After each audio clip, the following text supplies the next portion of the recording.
या मालिकेच्या आजच्या भागात आपण पाहणार आहोत अहिल्याने परितोष आणि दिशाला थांबवल्यामुळे प्रीतम खूप चिडलेला असतो आणि अहिल्याला विचारत असतो की आई, जर ते दोघेजण घर सोडून चालले होते तर तुला काय गरज होती त्यांना थांबवण्याची? हे बघ, मला माहिती आहे तो परितोष दामिनी काकूचा भाचा आहे, पण याचा अर्थ असा होत नाही की त्याचा या घरावर अधिकार आहे. जर तो हे घर सोडून गेला तर काय फरक पडतो? आणि हे ऐकून अहिल्या आणि श्रीकांत एकमेकांकडे पाहू लागतात. तर ती दामिनी ही रागातच म्हणत असते की प्रीतम, या घरात कोण राहणार आणि कोण नाही हे ठरवणारा तू कोण? दुसरीकडे परितोष बाहेरच बसलेला असतो. तर ती दिशा हसतच मनाशी म्हणत असते की शेवटी या अहिल्याने आम्हाला थांबवलंच, घर सोडून काही जाऊ दिलं नाही.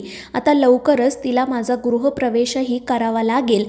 आता एकतर हा परितोष मरेल किंवा अहिल्या माझा गृहप्रवेश करेल. आणि मग ती हसतच गाडीमधून पाण्याची बॉटल बाहेर काढते आणि त्या पाण्यामध्ये एक पावडर मिक्स करते. आणि मग ती नाटक करत त्या परितोषकडे जाते आणि त्याला म्हणू लागते की परीश्वर, तुम्ही जास्त काळजी करू नका. एक सासू मॉमने आपल्याला थांबवलं आहे ना, मग बघा आता त्या लवकरच आपल्या दोघांना घरातही घेऊन जातील.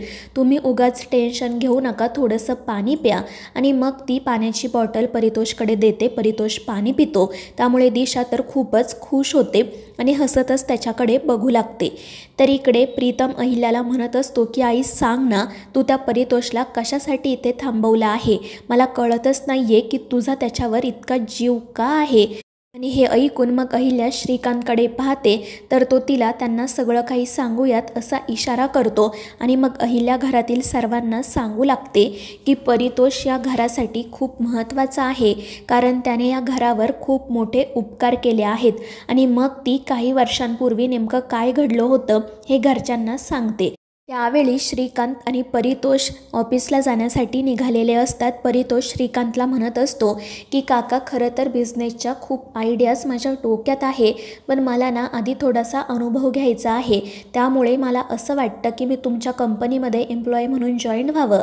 आणि त्याचं ते बोलणं ऐकून श्रीकांतही खूपच खुश होतो आणि त्याचं कौतुक करत म्हणतो की परितोष, जर तुझ्यासारखा हुशार मुलगा आमच्या कंपनीमध्ये काम करणार असेल ना, तर आम्हाला खरंच खूप आवडेल. पण त्यांचं हे सगळं बोलणं सुरू असताना श्रीकांतच्या अचानक लक्षात येतं की ते दोघेजण ज्या गाडीने चालले आहेत त्या गाडीचा ब्रेकच लागत नाही आहे. आणि मग श्रीकांतचा गाडीवरचा ताबा सुटतो. समोरच दरी असते आणि त्यामुळे श्रीकांत आणि परितोष दोघेही घाबरतात. पण श्रीकांतला वाचवण्यासाठी परितोष त्याला गाडीतून खाली ढकलतो. मात्र त्याचा मोठा अपघात होतो आणि हे सगळं काही ऐकून घरातल्यांना तर मोठा धक्काच बसतो. अहिल्या सांगू लागते की त्या अपघातामध्ये परितोषने श्रीकांतला वाचवलं तर खरं, पण त्याच्या डोक्याला जबर मार बसला आणि त्या अपघाताचा परितोषवर खूप परिणाम झाला. तुम्हाला त्याचं वागणं बोलणं पाहून असं वाटत असेलच ना की हा असा का वागतो, इतका भोळा का आहे हा मुलगा? आणि या सगळ्याचं कारण हेच आहे, त्याच्या डोक्याला जो मार बसला आहे त्यामुळे तो असा झाला. खरं तर त्याच्यासारखा हुशार मुलगा मी आत्तापर्यंत बघितला नाही, पण श्रीकांतला वाचवताना त्याची ही अवस्था झाली. त्याने फक्त श्रीकांतला नाही तर मलाही वाचवलं आहे. त्याचे आपल्या घरावर खूप उपकार आहेत आणि तेव्हापासूनच मी ठरवलं की त्याची सगळी जबाबदारी आपण घ्यायची, त्याला कधीही दुखवायचं नाही. आणि अहिल्याने सांगितलेलं हे सत्य ऐकून सगळेच जण मग एकमेकांकडे पाहू लागतात. दुसरीकडे त्या दिशाने परितोषला पाण्यातून जे औषध दिलेलं असतं त्याचा परितोषवर परिणाम होतो. तो चक्कर येऊन पडतो आणि मग दिशा मोठमोठ्याने ओरडायला सुरुवात करते, मदतीसाठी हाका मारू लागते. त्यामुळे मग सगळे किर्लोस्कर धावतच बाहेर येतात. दिशा त्यांना म्हणत असते की बघा ना, माझ्या नवऱ्याला काय झालं आहे, प्लीज त्याचा जीव वाचवा. त्यामुळे सगळेच जण घाबरतात. परितोषला शुद्धीवर आणण्याचा प्रयत्न करतात. काही वेळाने परितोष शुद्धीवर येतो सुद्धा. तर दिशा अहिल्याला म्हणत असते की एक सासू मॉम, मला माहिती आहे माझ्या नवऱ्याने एकेकाळी तुमच्या नवऱ्याचा जीव वाचवला होता, मग आता मी तुमच्याकडे भीक मागते, प्लीज माझ्या नवऱ्याचा जीव वाचवा. जर त्यांना काही झालं ना तर मी सुद्धा जगू शकणार नाही. तुमचा माझ्यावर जो राग आहे ना तो मी समजू शकते, पण त्याची शिक्षा तुम्ही माझ्या नवऱ्याला देऊ नका. आणि दिशाची ही सगळी नाटकं पाहून घरातले लोक तर चिडतातच, पण परितोषमुळे त्यांना दिशाला काही बोलताच येत नसते. आणि मग नाईलाजाने अहिल्या म्हणते की आदित्य, प्रीतम परितोषला घेऊन घरात चाला. पण त्यावेळी परितोष म्हणतो की आत्या, जर माझी बायको घरात येणार असेल तर तरच मी येईल, नाहीतर नाही. आणि हे ऐकून मग अहिल्या म्हणते की ठीक आहे, परितोषला आणि त्याच्या बायकोलाही घरात घ्या. आणि हे ऐकून दिशा तर खूपच खुश होते. प्रीतम आदित्य मात्र चिडतात. ते अहिल्याला समजवण्याचा प्रयत्न करतात, पण अहिल्याकडेही दुसरा मार्ग नसतो. त्यामुळे ती त्या दोघांना सांगते की येऊ द्या तिला घरात. पण त्याचवेळी पारू पुढे येते आणि अहिल्याला म्हणू लागते की देवी आई, तुम्ही प्लीज पुन्हा एकदा विचार करा. या दिशा मॅडम कधीच सुधारू शकणार नाही, त्यांना आपल्या घरात घेऊ नका. पण अहिल्या तिला शांत राहायला सांगते आणि म्हणते की दिशाचं काय करायचं ते बघते मी. आणि मग त्यानंतर सगळेजण घरात जातात.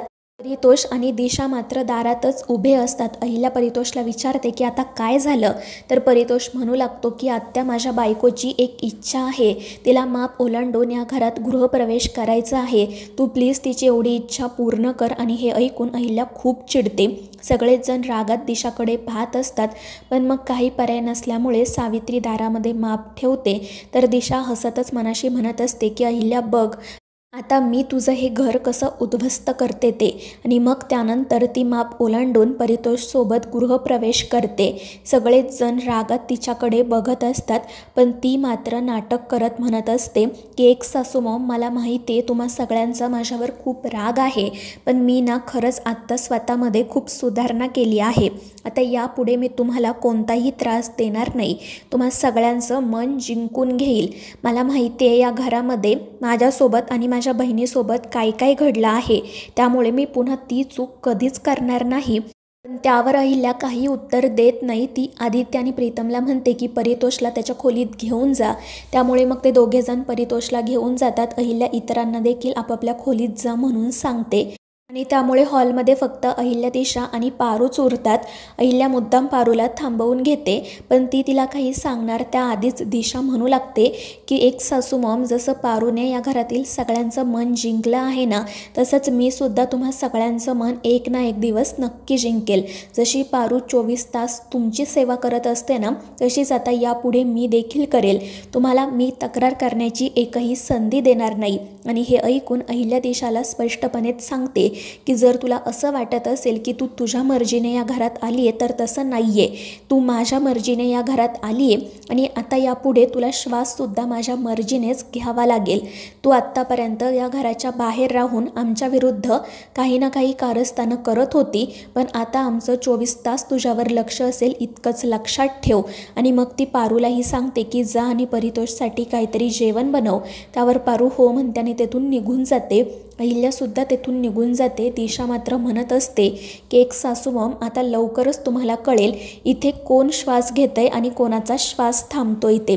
त्यानंतर रात्री अहिल्या परितोषसोबत बोलायला येते. ती त्याला समजावत असते की परितोष, तू दिशाला समजतो ना, तशी ती नाही आहे. तिने खरंच काय काय केलं आहे ना, याची तुला कल्पनाही नाही. मात्र परितोष म्हणत असतो की आत्या, तुझा खरंच माझ्या बायकोच्या बाबतीत खूप मोठा गैरसमज झाला आहे गं. हे बघ, मला माहिती आहे तुला आधी दिशा खूप आवडत होती, जेव्हा तू तिचं आणि प्रीतमचं लग्न ठरवलं होतं तेव्हा. पण त्यानंतर तो प्रीतम प्रियाच्या प्रेमात पडला, अगदीच्या गावीही गेला आणि दिशासोबत त्याने लग्न मोडलं. पण या सगळ्यामध्ये तू त्याला शिक्षा करायची सोडून दिशाच्या बाबतीतच गैरसमज करून घेतला आणि तिला जेलमध्ये पाठवलं. तिथे त्या बिचारीने कसे दिवस काढले असतील काय माहिती. तिची ती अवस्था तिच्या बहिणीला बघवली नाही आणि म्हणून मग ती तुमच्या विरोधात उभी राहिली. पण तू त्यासाठी सुद्धा पुन्हा एकदा माझ्या बायकोला म्हणजे दिशाला जबाबदार ठरवलं आणि तिला पुन्हा शिक्षा दिली. हे बघ, खरंच दिशा तुला वाटते तितकी वाईट मुलगी नाही आहे गं. तू तिच्याकडे बघण्याचा तुझा दृष्टिकोन बदल, ती तुला पुन्हा आवडायला लागेल. आणि हे ऐकून अहिल्याला तर काय बोलावं हे सुचत नाही आणि मग ती परितोषला जास्त न समजावता तेथून निघून जाते. तर दुसरीकडे दामिनी सगळ्या गोष्टींचा विचार करत बसलेली असते. तिला याच गोष्टीची भीती वाटत असते की जर बहिणींना कळलं की मी या घरचे पारंपरिक दागिने परितोषला दिलेत तर मग माझं काही खरं नाही. पण तितक्यात दिशा त्या ठिकाणी येते आणि दामिनीला म्हणू लागते की आता तुम्ही माझ्या नवीन सासूमॉम झाल्या आहात, त्यामुळे मी तुमच्यासाठी एक गिफ्ट घेऊन आली आहे. खरं तर आज गिफ्ट मला मिळायला हवं होतं, पण काही हरकत नाही. आणि मग दामिनीने जे दागिने परितोषला दिलेले असतात तेच दागिने दिशा दामिनीला देते आणि ते दागिने पाहून दामिनीला तर आश्चर्याचा धक्काच बसतो. तर मित्रांनो, या मालिकेच्या पुढील भागांच्या अपडेट्ससाठी आपल्या चॅनेलला सबस्क्राईब करा.